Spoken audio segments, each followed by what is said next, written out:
कभी कभी सबसे ताकतवर प्रार्थना वो होती है जो हमें सही समय पर याद आती है।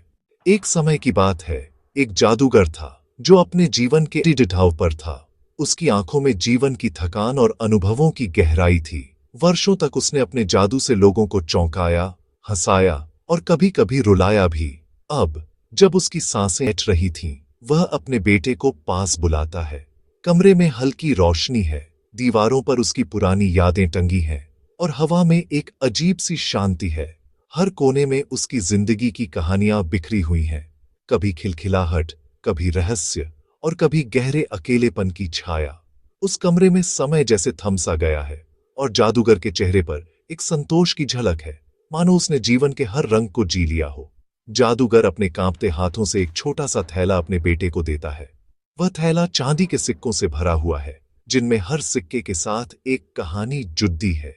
बेटे की आंखों में जिज्ञासा और चिंता दोनों झलकती है। जादूगर धीमे स्वर में कहता है, बेटा, ये थैला तुम्हारे लिए है।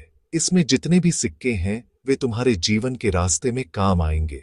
वह आगे कहता है, हर सिक्का तुम्हें मेरी याद दिलाएगा और हर बार जब तुम इसे इस्तेमाल करोगे, मेरी सीख तुम्हारे साथ होगी।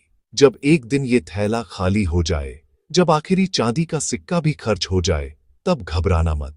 उस पल को डर या निराशा से मत देखना, बल्कि उसे एक नए अध्याय की शुरुआत समझना।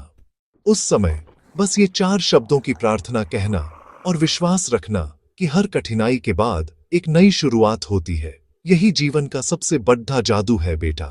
बेटे ने खुशी खुशी थैला लिया और सालों तक खर्च करता रहा, लेकिन प्रार्थना भूल गया। जब थैला खत्म होने को आया, तब उसे याद आया, वो 4 शब्द क्या थे। किसी ने कहा, ईश्वर मेरी मदद करो। किसी ने कहा, ईश्वर महान है। लेकिन सिक्के नहीं लौटे। फिर एक दिन एक भिखारी दरवाजे पर आया। लड़के ने बचा खाना उसे दे दिया। भिखारी ने कहा, हे ईश्वर, तुम्हारा धन्यवाद। और तभी लड़का चौंका। यही तो वो 4 शब्द थे। जैसे ही उसने कहा, हे ईश्वर, तुम्हारा धन्यवाद, थैला फिर से भर गया और भरता ही गया। जिस चीज के लिए हम धन्यवाद करते हैं, वह चीज बढ़ती है। धन, प्रेम, रिश्ते, यहां तक कि ज्ञान भी। कभी कभी जीवन की आपाधापी में शब्द भारी लग सकते हैं। भावनाएं उमड़ती हैं, लेकिन उन्हें शब्दों में पिरोना कठिन हो जाता है।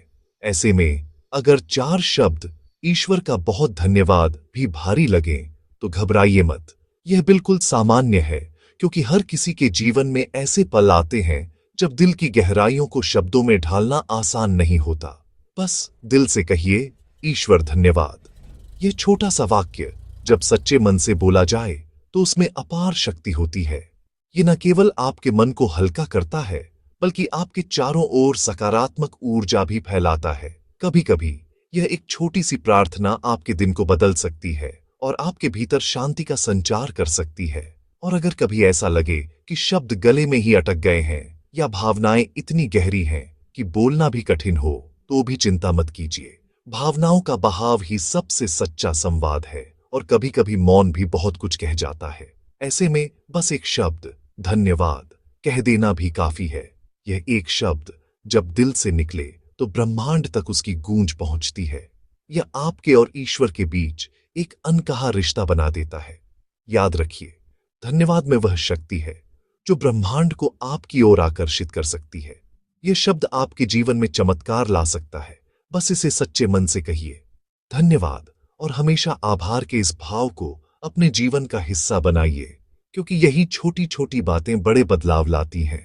अगर इस कहानी ने आपके दिल को छुआ हो, अगर आपको इसमें कुछ ऐसा महसूस हुआ हो जो आपके जीवन से जुड़ता है, तो कृपया इस वीडियो को लाइक करें। आपके एक लाइक से हमें बहुत प्रोत्साहन मिलता है और हम और भी ऐसी प्रेरणादायक कहानियां आपके लिए ला सकते हैं। आपकी प्रतिक्रिया हमारे लिए बहुत मायने रखती है, क्योंकि इससे हमें यह समझने में मदद मिलती है कि आपको किस तरह की कहानियां पसंद आती हैं। अगर आपको लगता है कि यह कहानी आपके दोस्तों या परिवार के किसी सदस्य के लिए भी फायदेमंद हो सकती है, तो इसे शेयर करना न भूलें। शेयरिंग से न सिर्फ आप किसी की मदद कर सकते हैं, बल्कि हमारी इनर लाइट डायरीज की कम्युनिटी को भी बड़ा बना सकते हैं। जितने ज्यादा लोग इस कहानी को देखेंगे, उतना ही ज्यादा सकारात्मकता और प्रेरणा फैल सकती है। और अगर आप पहली बार हमारे चैनल पर आए हैं या अब तक सब्सक्राइब नहीं किया है, तो अभी सब्सक्राइब करें और बेल आइकन दबाएं ताकि आपको हमारी हर नई कहानी की सूचना सबसे पहले मिले। धन्यवाद। जुड़े रहिए इनर लाइट डायरीज के साथ, जहां हर कहानी आपके दिल को छूने का वादा करती है।